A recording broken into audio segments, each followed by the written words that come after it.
Metro Indralok से Indraprastha corridor को मंजूरी, अनुराग सिंह ठाकुर।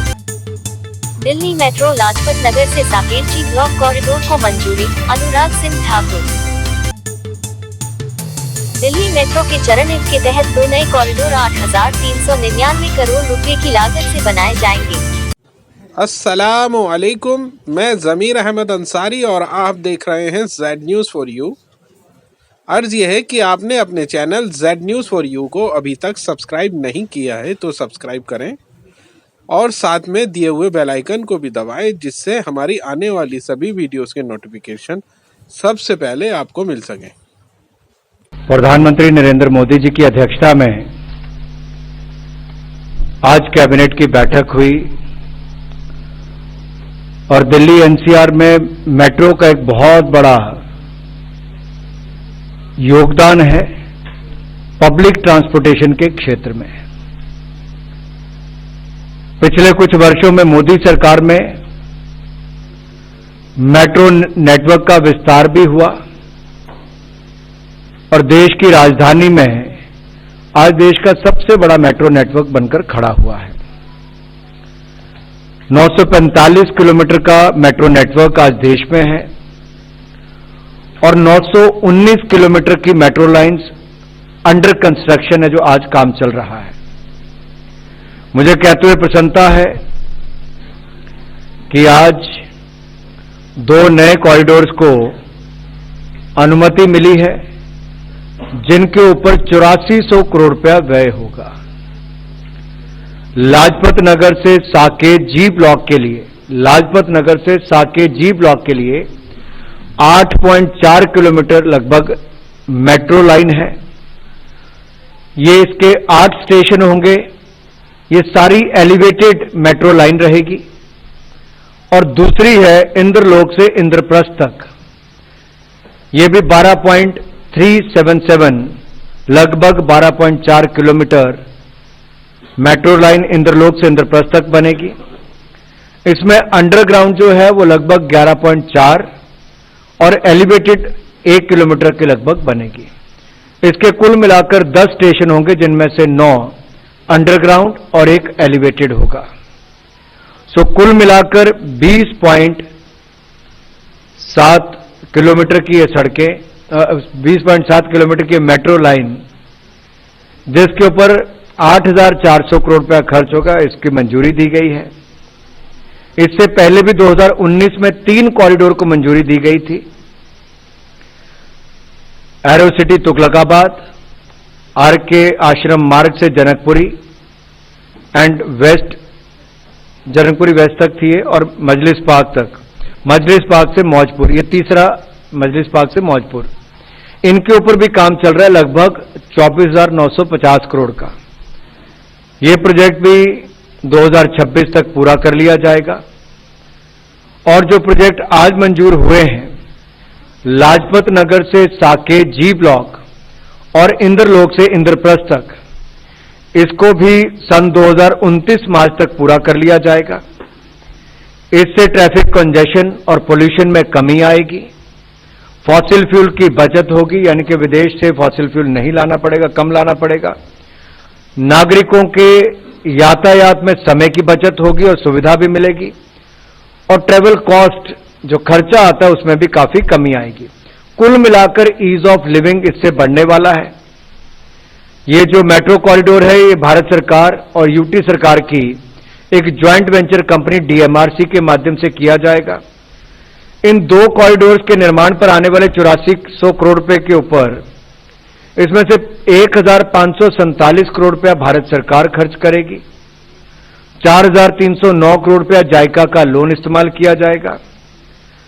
1987 करोड़ रुपया हम यूटी सरकार का खर्च करेंगे, उनके द्वारा वहन किया जाएगा। और 333 करोड़ रुपए का व्यय डीएमआरसी करेगी, जो अपने इंटरनल एक्रूअल से किया जाएगा, और 195 करोड़ का पीपीपी कंपोनेंट से लिया जाएगा। सो कुल मिलाकर इससे दिल्ली में आवाजाही के लिए और आसानी होगी, सुविधा मिलेगी।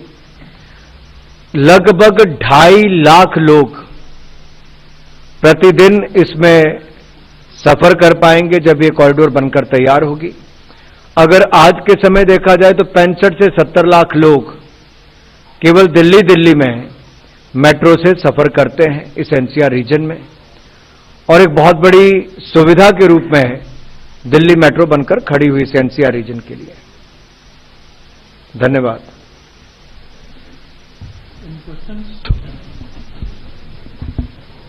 ऐसा होगा कि मेट्रो के बन जाने के बाद कुल कितनी किलोमीटर मेट्रो दिल्ली में हो जाएगी 2029 तक अगर देखें? एनसीआर में 427 किलोमीटर है। अगर आप इसको भी 20.7 किलोमीटर जोड़ लेंगे तो लगभग 450 किलोमीटर के लगभग हो जाएगी। तरुण, लाजपत नगर से साकेत जी ब्लॉक तक 8.4 किलोमीटर मेट्रो लाइन बिछेगी। ये सारी की सारी एलिवेटेड होगी। 8 स्टेशन होंगे, 8 के 8 एलिवेटेड उस पे ही होंगे। इंद्रलोक से इंद्रप्रस्थ तक 12.4 किलोमीटर, जिसमें से 11.4 अंडरग्राउंड होंगे और एलिवेटेड 1 किलोमीटर का होगा। इसमें से 10 स्टेशन होंगे, जिनमें से 9 अंडरग्राउंड और 1 एलिवेटेड होगा। और इसके अलावा स्टेशन कहां कहां होंगे? 8400 करोड़ रुपया खर्च आएगा। लाजपत नगर से साकेत जी ब्लॉक के बीच में जो स्टेशन बनेंगे, लाजपत नगर, एंड्रयूजगंज, ग्रेटर कैलाश 1, चिराग दिल्ली, पुष्प भवन, साकेत डिस्ट्रिक्ट सेंटर और पुष्प विहार एंड साकेत जी ब्लॉक, ये 8 इसके स्टेशन होंगे। इंद्रलोक से इंद्रप्रस्थ तक Inderlok, Daya Basti, Sarai Rohilla, Ajmal Khan Park, Nabi Karim, New Delhi, LNJP Hospital, Delhi Gate, Delhi Sachivalaya और इंद्रप्रस्थ, ये 10 इसके स्टेशन होंगे। 8,400 करोड़ रुपया कुल खर्च होगा। उसमें से 1,547 करोड़ रुपया भारत सरकार व्यय करेगी। 4,309 करोड़ रुपया जायका से ऋण लिया जाएगा और यूटी सरकार के माध्यम से 1,987 करोड़ रुपया खर्च होगा। 333 करोड़ रुपया डीएमआरसी अपने इंटरनल एक्रूअल से खर्च करेगी और पीपीपी मोड पर 195 करोड़ रुपया रेज किया जाएगा। any more questions? Otherwise, we can conclude the cabinet briefing. Yes. Microphone pass करिए यहाँ पे। माइक दे दीजिए भाई।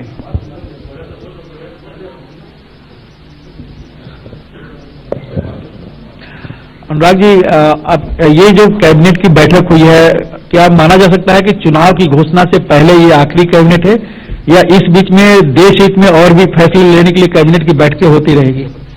आप सब लोग बहुत अनुभवी पत्रकार भी हैं और मीडिया के चैनल से मैं कहना चाहता हूं, कैबिनेट मीटिंग पर आचार संहिता की क्या रोक है? सरकार तो कॉन्टिन्यूटी में होती है और ऐसी कोई कन्वेंशन नहीं है कि भाई कैबिनेट मीटिंग नहीं होगी। देश हित में कोई निर्णय करने होते हैं तो होते हैं।